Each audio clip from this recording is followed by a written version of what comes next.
بۆ گفتوگۆی زیاتر سەبارەت بە ئەنجامەکانی سەرژمێری گشتی لەبەرەی پرۆسەیەکی گرنگ بوو و ڕۆژی هاوڵاتیانی لە ماڵەوە هێشتەوە لێرە میوانمان لەگەڵا مەحموود عوسمان بەڕێوەبەری جێبەجێکاری سەرژمێری گشتی دانیشتوانی هەرێمی کوردستان زۆر بەخێر هاتن ئەزیەتان کێشە. کاک مەحموود ئەمێ باسیەوە بکەم هەڵبەتە ئێمە خۆمان گرافیکەکان شەرحەکەین بەڵام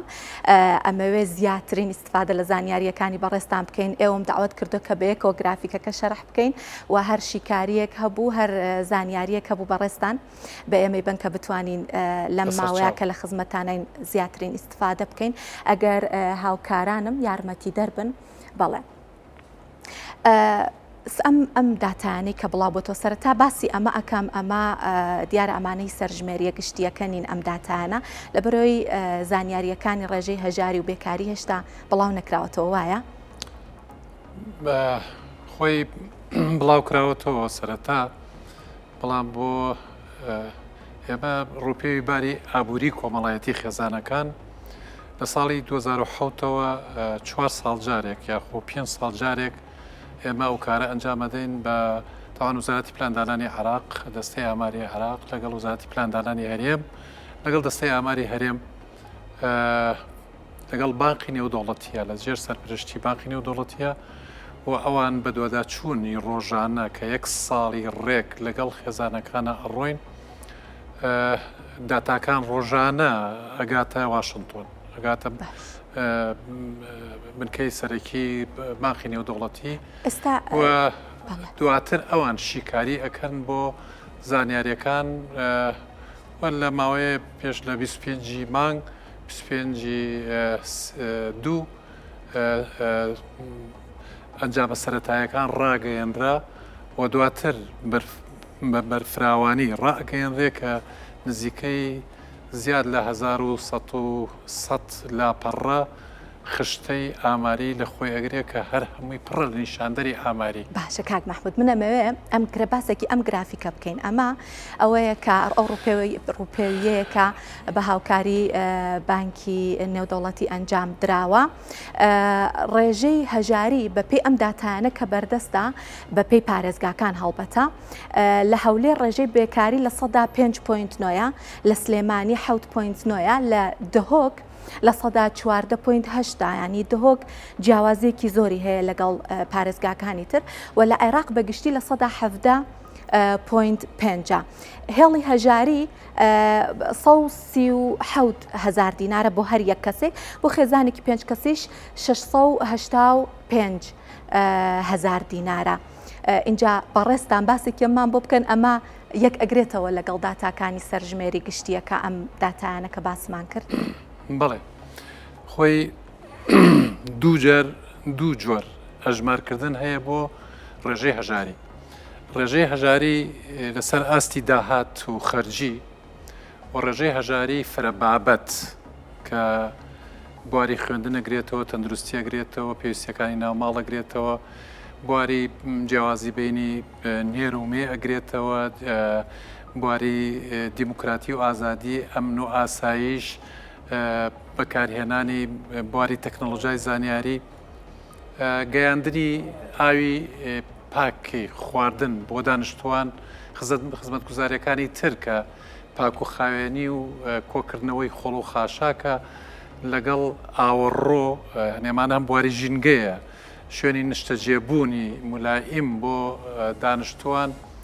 زۆر بابەت ئەگرێتەوە کە ئەوە هەژاری فرەبابەتی پیاڵێن لەو فرەبابەتە تۆ نیشاندەرێکی ئاماریت بۆ دەرەچێ بەڵام ئەمەی کە ڕاگەیەنراوە لەسەر بابەتی داهات و خەرجیە. ئەم داهات و خەرجیە لە چیوە هاتۆ ئێمە 1 ساڵ ڕێک لەگەڵ خێزانەکانە ئەڕۆین ڕۆژانە توێژەرەکانمان سەردانی خێزانەکانیان کردووە و خێزانەکان پێشوەختە ڕایان هێنینەوانەی کە لە نمونونەکانە دەرکەوتون کە فۆرمێکیان لابەجێڵین بەیانیان هەڵستن لە خەوتاک و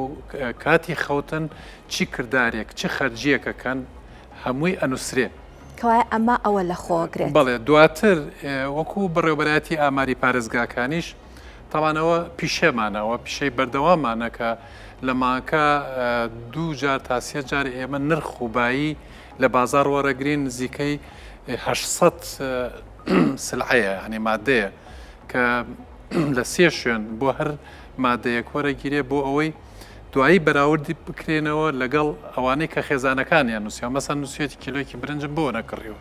شەکەرم بۆ نەکڕیەوە ئیتر پێویستیەکانی ناوماڵ خەرجیەکان دەربارەی خۆراک دەربارەی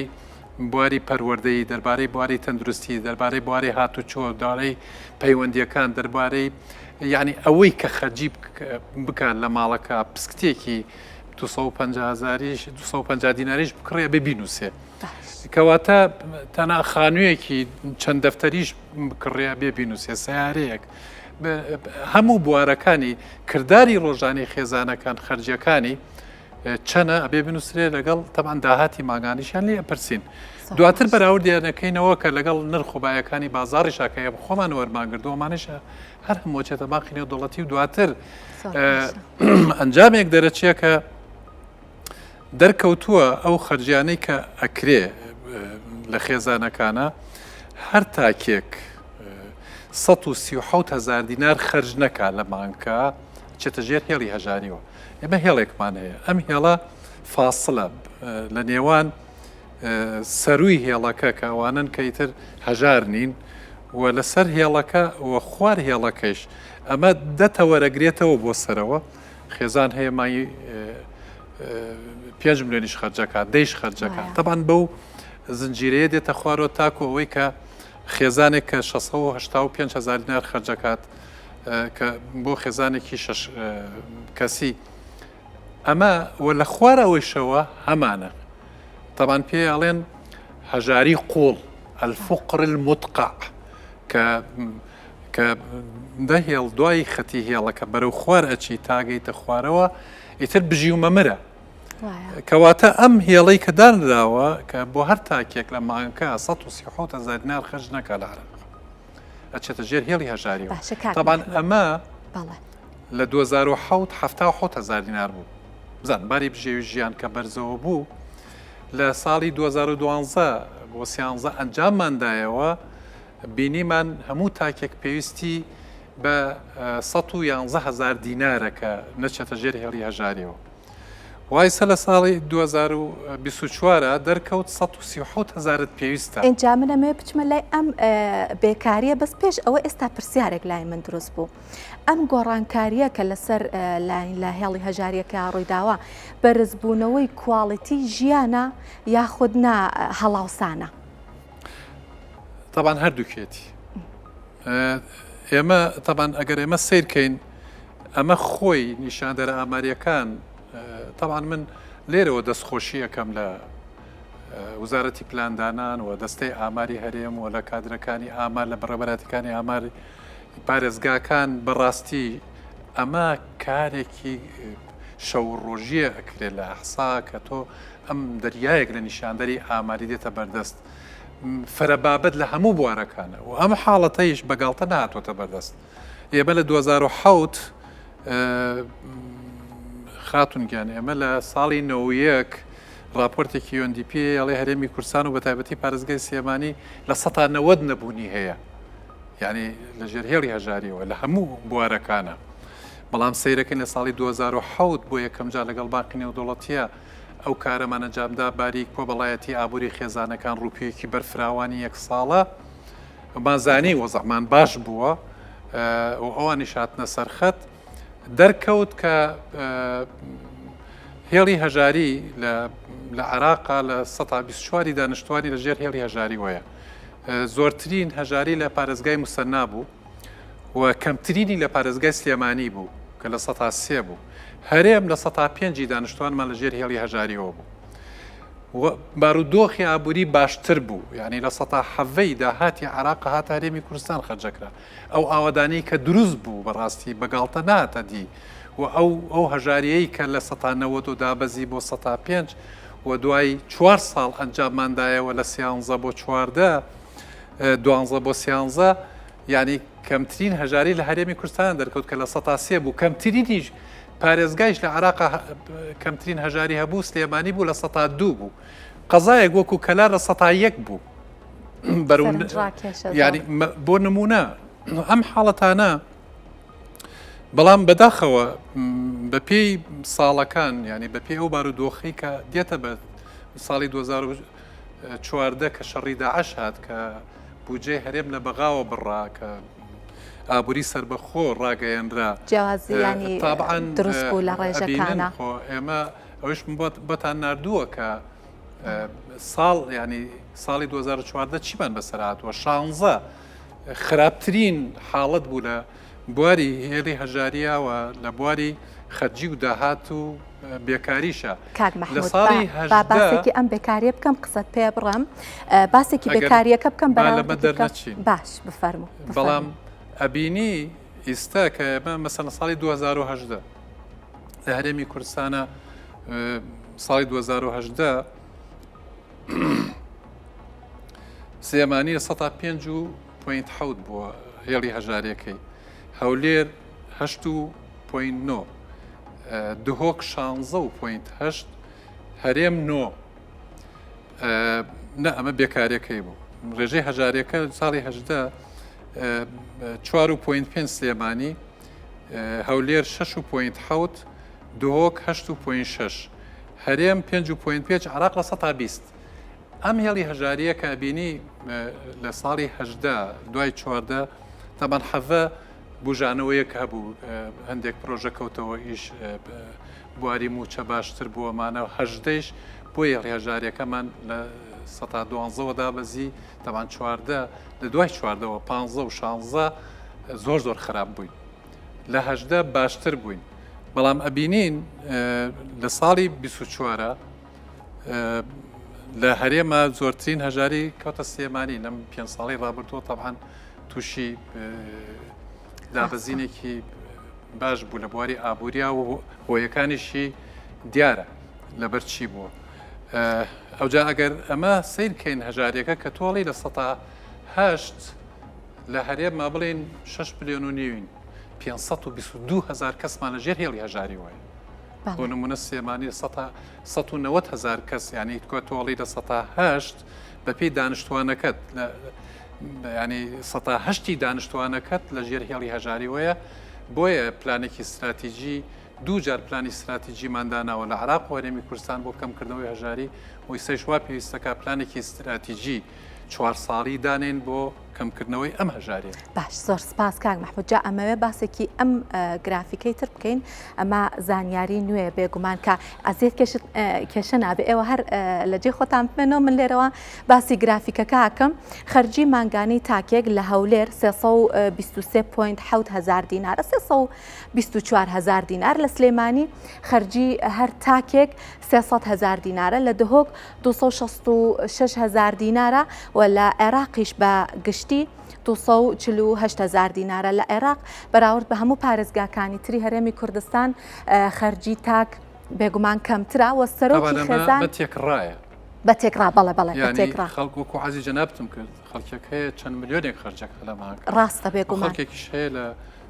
نزیک هێڵی هەژارەکەیەوە لە نێوان دوو جەم سەرەکەیە بەڵێ ئەمە تێکڕای خەرجەکانە اینجا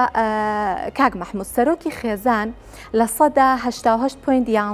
پیاون و لە 111.89 ژنن ئەمە بۆچی گرنگە لە چ ڕوویەکەوە گرنگە کە ئەم شیکاریە بکرێت بۆ ئەوەی کە سەرۆکی خێزانەکە خاتونێک بێ یاخود پیاوێک بێت ئەبینین کە جیاوازیەشی هەیە لە ڕێژەکەیە ئەو حاڵەتەوە پیشارەدات تاوان دوو هۆی هەیە هۆیەکیان ئەوەیە کە ئێمە ئەبینی ئەگەر ژمارەکان هاتوۆتە لاتان لە 13 سەرۆخێزانەکانی پارێزگای سلێمانی بۆ نمونە ژنە دوایە هەولێر تێ دوایەوە دهۆک دێت بۆ لەبەرەوەی بەڕاستی شەهیدمان زۆرە نێرینەکان زیاتر شەهید بوون باوکەکان ئەنفالێکی زۆرمان هەیە بۆیە خاتونە بە ڕێزەکان سەرۆخێزان ڕێژەیەکیشمان هەیە ڕێژەی تەوان تەلاق جیابوونەوە زۆر ینی ژمارەیەک ڕێژەیەکمان هەیە کە لەوانەی کەەوە مناڵەکان لای ژنەکەن بە خێوانەکە و خۆی سەرۆخێزانە و ئیدارەدانی خێزانەکەی خۆیەکە. ڕاستە با زانیاری زیاتر وەربگرین هەر سەبارەت بە ئەنجامەکان بەڵێ. ئەمە ئەم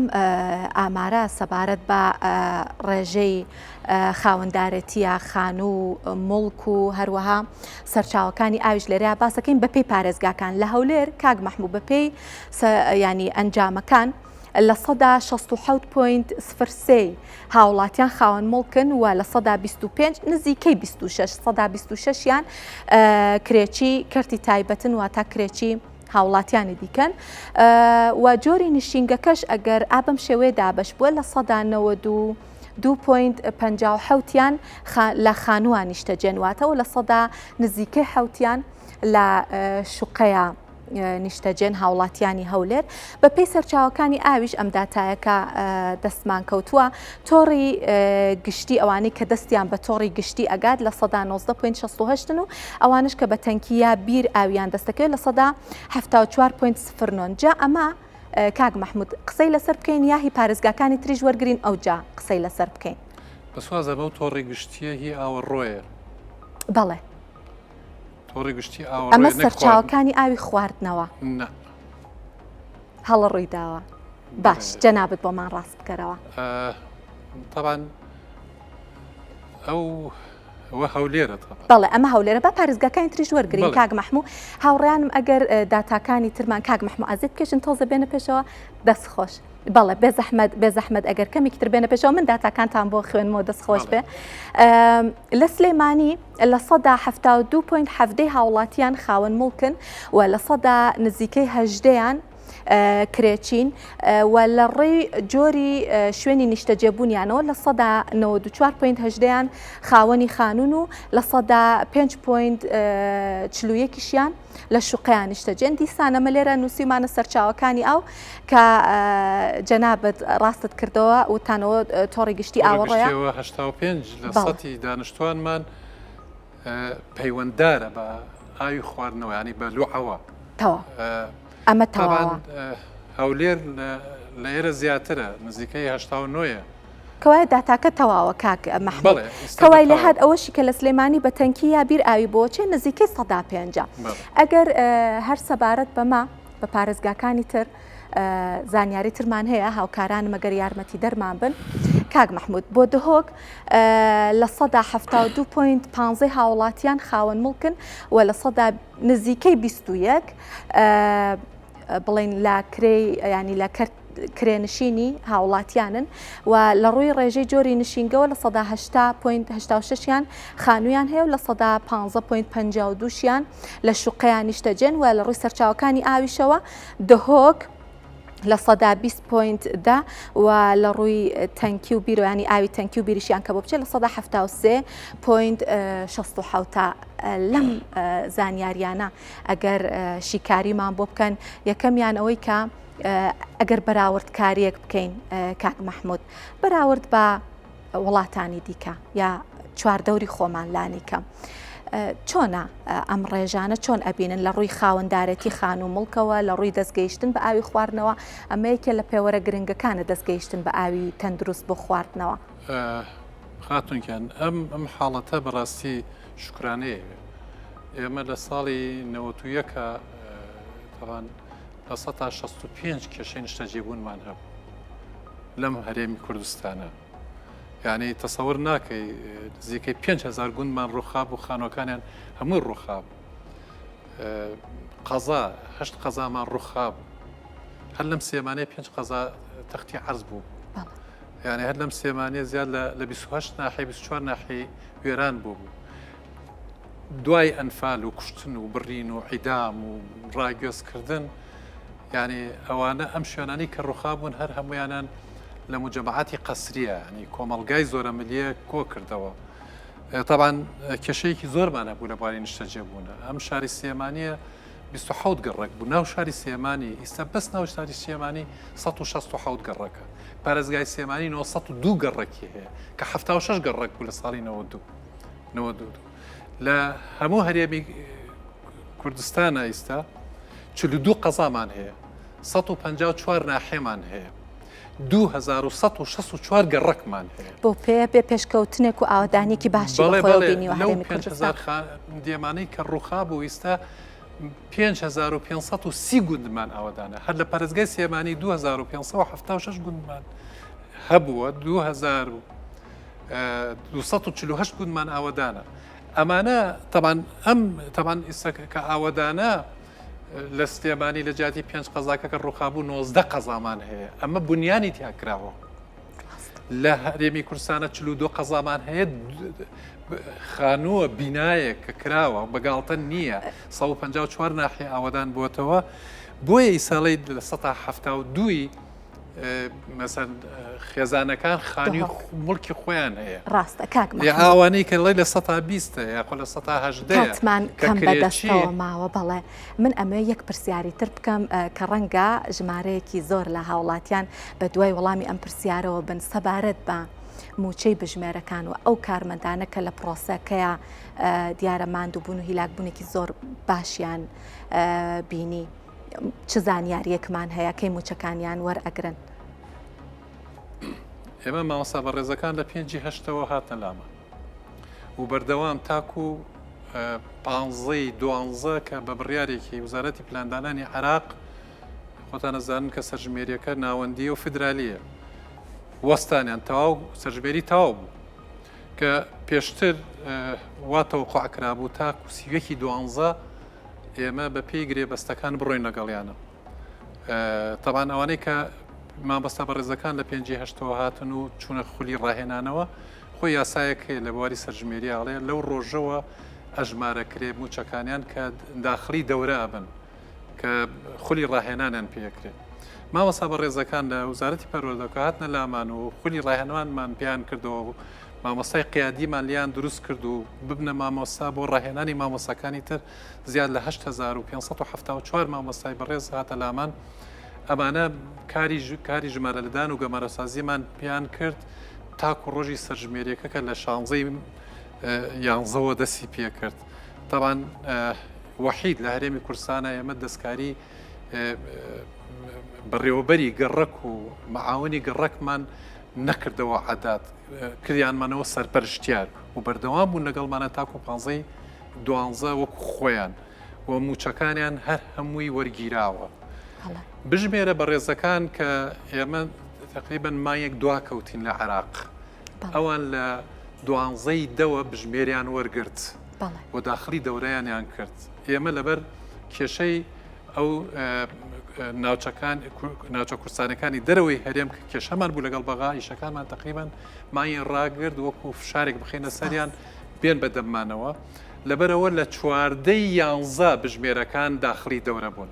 لە 11 بۆ 12 کە سەرژمێری تەواو بوو موچەی بانیەکیان بوو وەریان کرد پارەی خولی ڕاهێنانەکانیان وەرگردووە بەڵام ئێمە ناوەکانیانمان بەرزەوە کردەوە بۆ بەغا کە ئەمانە زیاتر لە حەدی خۆیان لەو ماگە ئیشیان کردووە و وعدیان داوە پێمان کە پاداشت کرێن پاداشتی ئەو فترەیە کە خۆیان ئەڵێن کە ئێمان تووشی غوبن بووین بەڵام ڕاستیەکەیشان مانیەک ئێمە لە کارا بووین بۆ سەرژمێریەکە لە 11 داخلی دەورە بوون و لە 12 کارەکانمان تەواو بوو لەگەڵ ئەوەیشە وعدیان داوە پێمان کە پاداشت کرێنەوە بۆ ئەو فترەی کە داوای محمودگیان زۆر سپاس کاک محمود زانیاریکی زۆر باشمان لێوەرگرتن بە پێی سەرژمێریەکان کوردستان پێشکەوتن و ئاوادانێکی باشی بەخۆوە بینی و هەر ئاوادان بێ کوردستان زۆر سپاس ئەزیەتان کێشا محمود عوسمان بەڕێوەبەری جێبەجێکاری سەرژمێری گشتی دانیشتوانی هەرێمی کوردستان لێرە لە ستۆدیۆ لەگەڵمان ئامادە بوون زۆر بەخێر هاتن.